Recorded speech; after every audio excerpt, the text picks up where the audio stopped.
የጋዛው ሁለተኛ ምዕራፍ በዲፕሎማሲ ስም የተሸፈነ ጦርነት። በመካከለኛው ምስራቅ የፖለቲካ ትኩሳት ውስጥ አዲስ ምዕራፍ ተከፍቷል። ዋሽንግተን የጋዛን ዕጣ ፈንታ የሚወስነው የ20 ነጥብ የሰላም እቅድ ሁለተኛ ምዕራፍ ይፋ አድርጋለች።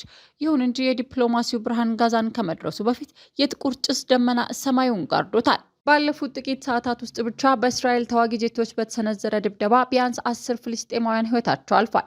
በዴር አልባላህ የሚገኙ ሆስፒታሎች በቆሰሉና ሕይወታቸው ባለፈ ሰዎች ተጨናንቀዋል። ይህ ጥቂት የተፈጸመው የአሜሪካው ልዩ መልእክተኛ ስቲቭ ዊትኮፍ ጋዛን ወደ ሲቪል አስተዳደርና መልሶ ግንባታ ለማሸጋገር መዘጋጀታቸውን ባበሰሩበት ቅስፈት መሆኑ ጉዳዩን አነጋጋሪ አድርጎታል። ለመሆኑ ይህ ሁለተኛ ምዕራፍ ምንድን ነው?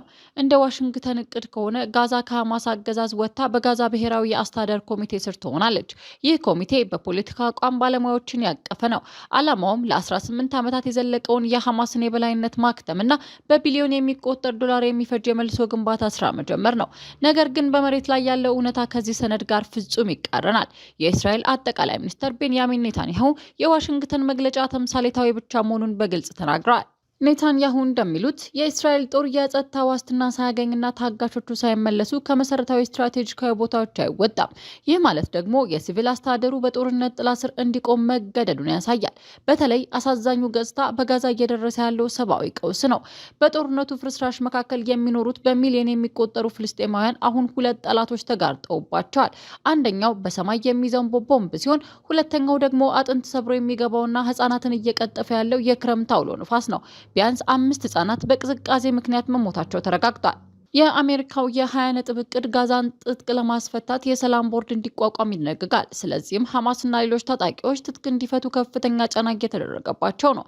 ነገር ግን ሐማስ ትጥቅ መፍታት ማለት መገዛት ነው የሚል አቋም በመያዙ በመጪው የጸደይ ወቅት ሌላ መጠነ ሰፊ ጦር ሊቀሰቀስ ይችላል የሚል ስጋት ነግሷል።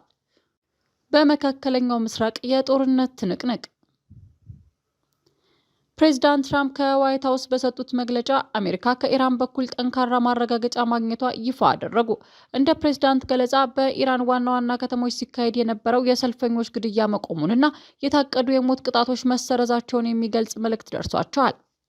ትራምፕ ቀደም ሲል ኢራን ሰልፈኞችን የምትገድል ከሆነ አሜሪካ ልታድናቸው ትመጣለች በማለት ዝግጁ ነን የሚል ጠንካራ ማስጠንቀቂያ ሰጥተው እንደነበር ይታወሳል። አሁን ግን የዲፕሎማሲው በር በትንሹ የተከፈተ ይመስላል።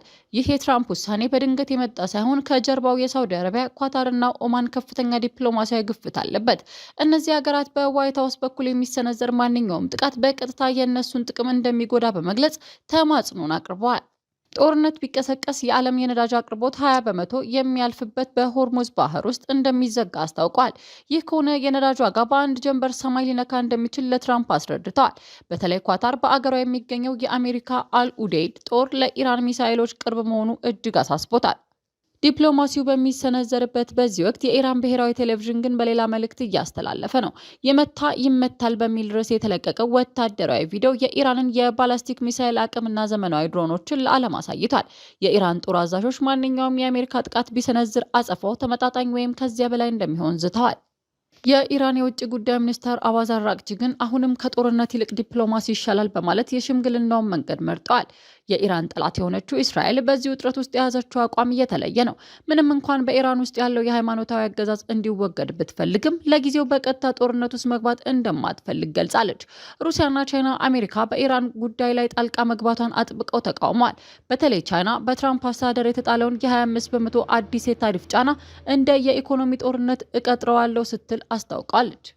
ዓለም አቀፍ የሰብአዊ መብት ድርጅቶች እንደሚያሳስቡት የኢራን መንግስት ግድያ ቆሜያለሁ ቢልም በድብቅ እስር ቤቶች ውስጥ አሁንም ስቃይና አፈናው እንደቀጠለ ነው። ኢንተርኔት በመቋረጡ ምክንያት ትክክለኛው የሟቾች ቁጥር እስከ 2000 ሊደርስ እንደሚችል ይገመታል። በመካከለኛው ምስራቅ ያለው ሁኔታ አሁንም በሳጥን ውስጥ እንዳለ ፈንጂ ነው። ትራምፕ ለጊዜው የዲፕሎማሲውን መንገድ መርጠዋል። ኢራን የገባችው ቃል ካላከበረች ግን የጦርነቱ ደመና ዳግም ማጥላቱ አይቀሬ ነው። ፕሬዚዳንት ዶናልድ ትራምፕ ወታደራዊ እርምጃን ለጊዜው ጋብ ቢያደርጉም በምትኩ ግን የኢራንን መንግስት የገንዘብ ምንጭ የሚያደርግ አዲስና ሰፋ ያለ የኢኮኖሚ ማዕቀፍ ይፋ አድርጓል። አዲሱ ማዕቀብ ካለፉት ማዕቀቦች የሚለየው በስፋቱና ሁለተኛ ደረጃ ማዕቀብ ላይ በሚያደርገው ጥብቅ ቁጥጥር ነው። አሜሪካ ማንኛውም ሀገር ከኢራን ነዳጅ ቢገዛ ያ አገር ከአሜሪካ የፋይናንስ ስርዓትና ገበያ እንደሚታገድ አስታውቃለች።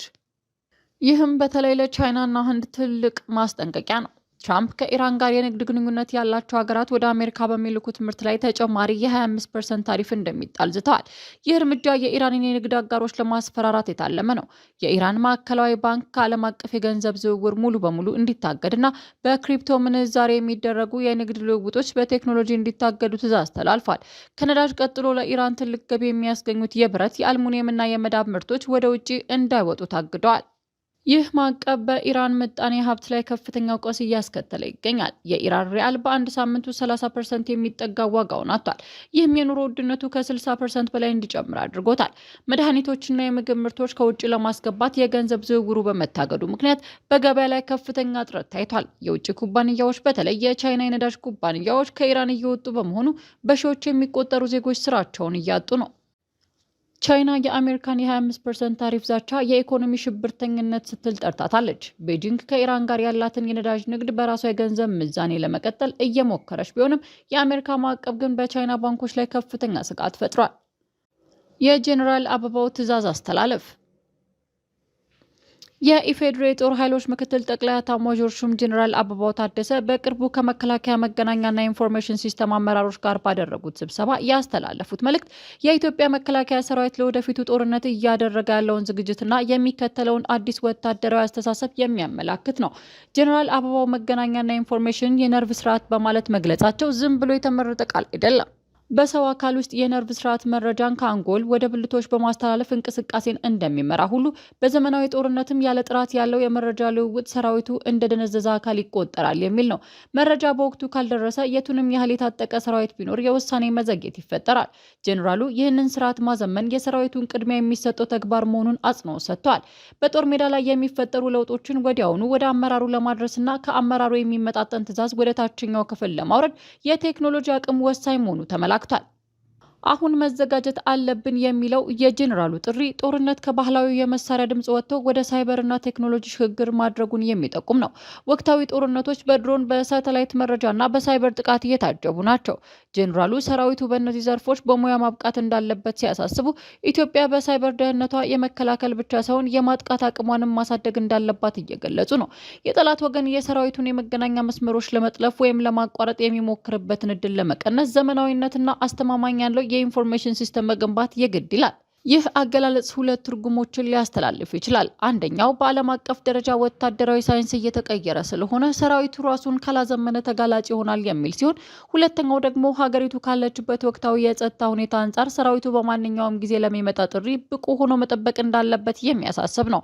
ቴክኖሎጂው ቢኖርም ቴክኖሎጂውን የሚጠቅም በሙያ የበቃ የሰው ኃይል ከሌለ ውጤት አይመጣም። ስለሆነም የአመራሩና የባለሙያው አቅም ግንባታ የትኩረት ማዕከል መሆኑን ጄኔራሉ ጠቁመዋል። ጦርነት አሁን ላይ በደመነፍስ ሳይሆን በሳይንሳዊ ስሌትና በመረጃ ትንተና ላይ የተመሰረተ መሆኑን ሰራዊቱ ግንዛቤ እንዲይዝ ተደርጓል። የጄኔራል አበባው ታደሰ መግለጫ የኢትዮጵያ መከላከያ ሰራዊት ራሱን ወደ ስማርት ፎርስ ለመቀየር እያደረገ ያለውን ጥረት ያሳያል። መገናኛና ኢንፎርሜሽንን እንደ ስትራቴጂካዊ የነርቭ ስርዓት መመልከታቸው ሰራዊቱ ከባህላዊ የውጊያ ስልት ወደ ቴክኖሎጂ መር ወታደራዊ ስምሪት መሸጋገሩን ያረጋግጣል።